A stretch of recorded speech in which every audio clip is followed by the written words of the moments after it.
Srčno pozdravljeni v še enem izmed utrinkov, ki je namenjen nam, predvsem pa vam. Zato, da razsvetli pot v mogoče kakšnem koraku, ki nam ni najbolj naklonjen, ali pa tiste, ki se nam zdi pretežek. Ampak nič ni težko, vse je to pot življenja. In kdo ve to bolje kot dr. Rebeka Prislan, snovateljica Alefi sveta.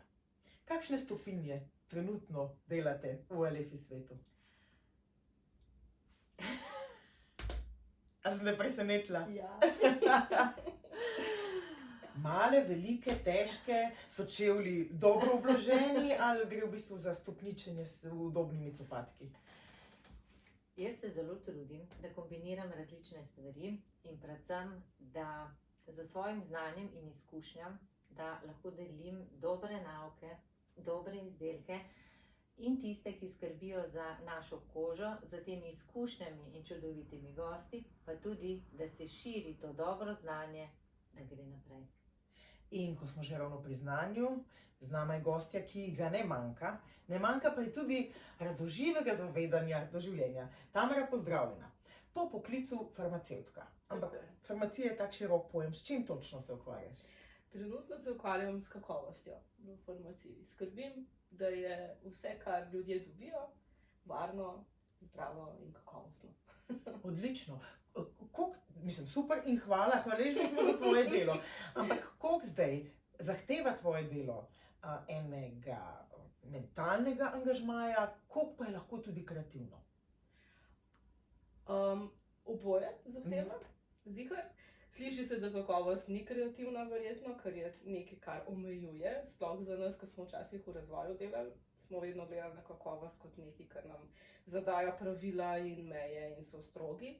Ampak v bistvu, če kakovost gledaš bolj na široko, je pa nekaj, kar lahko s kreativnostjo omogočaš vsem tako delo, kakor ga želijo. Hkrati pa poskrbiš, da je pravilno narejeno in tako, kot mora biti. Tako. Odlično, Tamara. Ravno zato sem te to vprašala, ker se mi zdi, da na prvo žogo vsi pomislimo kot nekaj zelo strogega, nekaj, ki potrebuješ veliko znanja, ki moraš biti zelo pameten in pol je to vse v tej pametnosti zakrčeno. Pa ni čisto tako, zato ker farmacija je življenje. Tako. In to, kdo drug ve, kot seveda mi. Ampak življenje je, na svojo pot ponudi marsikaj, iz naše strani pa predvsem lepe utrinke. In današnji je meni sila ljub in mislim, da boste vidve obe o njej znali veliko povedati. Je pa to utrinek modrost. Rebeka, Ana, ga boš prosim prebrala. Z veseljem. Modrost. Občuti hvaležnost za družino in prijatelje. Zahvali se za zdravje in vsak podarjen dan. Tvoj čas je dragocen. Deli prijaznost. Deluj modro in srčno. Hodi le po svoji poti. Če želiš kaj spremeniti, spremeni. Ne zahtevaj od drugih, da se spremenijo. Morda ne zmorejo. Čuti, ljubi. Sreča se začne pri tebi. Občutijo. Ne dovoli, da ti kdorkoli jo odvzame. In da ti ne odvzame upanje, mir in srečo, ki jo nosiš v srcu. Imej se rad, imej se rada. Zakaj je to najtežje? Zakaj je včasih najtežje preprosto imeti sebe rad, oziroma se sprejemati in ceniti svojo modrost, do katere si prišla? Ker takoj sem te napadla s tem vprašanjem. To je res ena modrost, da gremo nekako pogledati sebe, pa ne samo tiste slabe stvari, ki nam ne odgovarjajo, ampak da se zavedamo svojih kvalitet. Jaz se res verjamem, da je vsak od nas ima. Predvsem pa, če delujemo srčno, sigurno bomo kdaj tudi razočarani, ampak vseeno, da tako kot le piše, da cenimo, da nam je čas dragocen, da smo prijaznost, da ga preživimo s tistimi, ki nam veliko pomenijo. Da če vidimo, da se nam kaj dogaja, ne obtožujemo drugih, da poskušamo delati spremembe na sebi. Sama sem šla čez izziv, da že kar nekaj let nazaj sem skozi želela imeti kuhinjo pospravljeno in iti spat. Ampak včasih, ko je bila pa ura že pozno v noč, mi pa to ni uspelo. In sem šla čez razna prepričanja,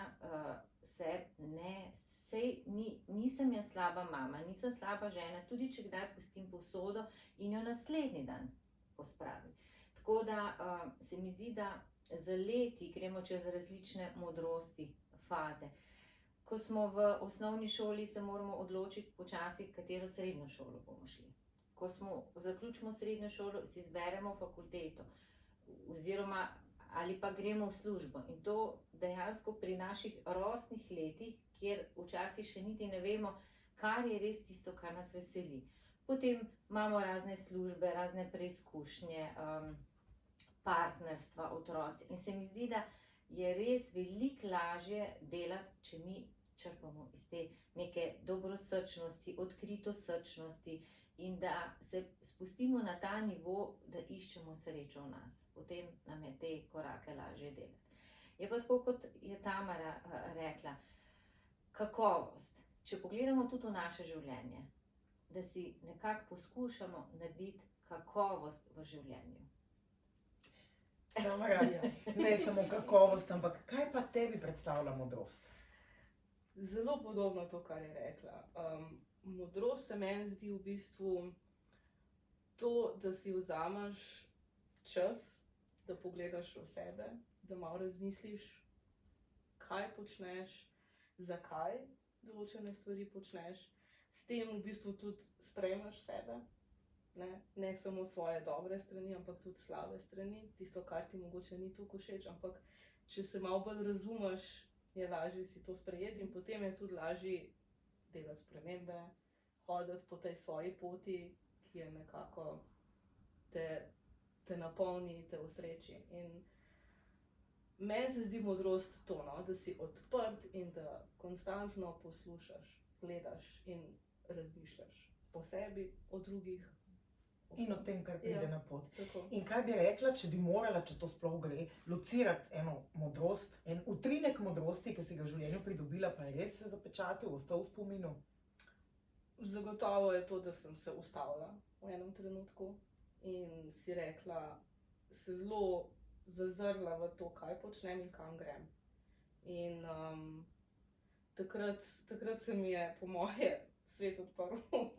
Tako res, pa sem bila zelo zadovoljna s svojim življenjem in zelo tako izpolnjeno življenje sem v principu imela, ampak v nekem trenutku sem se ustavila in se vprašala, ampak a je to to? A je to prava pot oziroma ne prava pot, tista pot, ki mi bo dala največ? In kaj si pol ugotovila, to je močno vprašanje? Ne. Da ne. Ok, še močnejši odgovor. Da ni, da v bistvu ne vem, kaj je prava pot, ampak zihar je ta pot, na kateri sem bila takrat prehitra in preveč v tirnicah.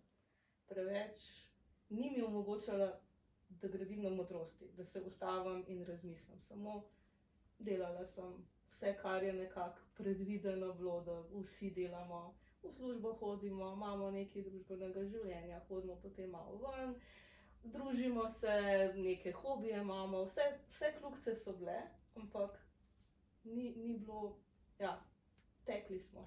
Na vlaku sem bila in je laufala naprej. Kaj pa potem, ko si drzneš in dovoliš to, zdaj reči, ok, moj odgovor je ne, kaj pa zdaj? Jaz sem res prekinila. Jaz sem popolnoma na novo zaštartala, oziroma nisem niti še zaštartala, vzela sem si čas. V bistvu jaz in moj takrat partner, zdaj mož, oba sva dala odpovedi v službah. To pa je sploh pogumno. Ja, oba sva imela zelo dobre službe in nobeden od naju ni vedel, če se bo lahko vrnil nazaj v to službo. Oba sva farmacevta, tako da slutila sva, da ni to nekaj zelo težavnega, je pa pač zihar nas je čakala neka sprememba. Oba sva dala odpovedi, preklicala sva stanovanje, v katerem sva bila, v najemu in sva se podala v svet. Wow. Pa je ponudil svet modrost? Ja, jaz mislim, da je. Predvsem modrost v tem, da mi je dal čas, da razmišljam jaz, brez kakršnih koli obremenitev dodatnih. Da sem imela čas živeti v trenutku in razmišljati. Neka fama sodobnega sveta, čuječnost, zdaj mora res biti, ampak zato No, si ja. je potrebno vzeti čas, ne? Tako, ja. Ki si ga pa ne, mi bi še to instant Točno pa na to, hitro naredili. Točno to. Tako da čestitke za pogum. Ja. Ampak zdaj si nazaj, očitno, Ja, v ja. tem svetu in kako je zdaj s to modrostjo Ja. živeti to življenje. Težko. Se mi je zdaj zato pa vprašam, nekaj nisem čisto najbolj lahkotna. Ne, Ampak tam se skriva modrost. Ja. Ni lahko, zaradi tega, ker nas svet takoj vleče v svoje tirnice. In v bistvu tisto, kar mi je ostalo od te moje pavze, ne, od tega stopa nekako, ne, je to, da v bistvu si bolj pogosto se ustavim in razmislim, kaj počnem, zakaj to počnem. In potem pač nadaljujem ali naredim spremembo. V bistvu mislim, da mi je dalo to, da se konstantno preverjam. Ne? Ali sem na pravi poti, ali me to napolni ali ne. Ali se mi samo zdi, da je to prav zaradi tega, ker ne vem, moram vzeti nov projekt, moram se družiti s tistimi ljudmi in take stvari. Ne? Tako so konstrukt je postavljen, tako. svet gre tako in zdaj moraš biti, kako nisi srečen, ne? Ja, tako. Kako zdaj nekaj manjka. Ja. Modrost gre vedno z roko v roki, s pogumom in s tem, da si upamo dobiti novo informacijo iz neznanega. Ampak za nove informacije je vedno tukaj Rebeka, ki ne samo, da če ne drugega lahko pokuka v svoj super rokovnik, pa tam najde kakšno lepo misel, ampak lahko danes z lepo mislijo in z dobro popotnico nam vsem za nadaljne utrinke na naši poti tudi zaključi. Kaj se ti je utrnilo danes? Razmišljam, kako bi zaključila. Modrost. Vsem, ki ste danes z nami, želim, da vas življenje vodi skozi modrost svojega delovanja, da boste delovali v polnosti, da se boste zjutraj zbudili in vam ne bo težko vstati, ker boste vedeli, čemu ste hvaležni. Da nosite, tako kot le piše, upanje, mir in srečo ob sebi.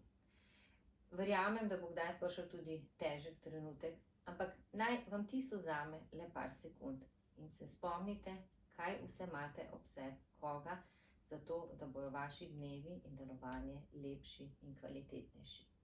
Naj bo to modrost za danes. S kakovostjo, najno kakovostnico in razvojnico, pa se vse lepo poslavljamo in vam želimo vse lepo, vse najboljše. Če pa ne veste kam, kako pa, utrinki so tu. Nasvidenje. Hvala.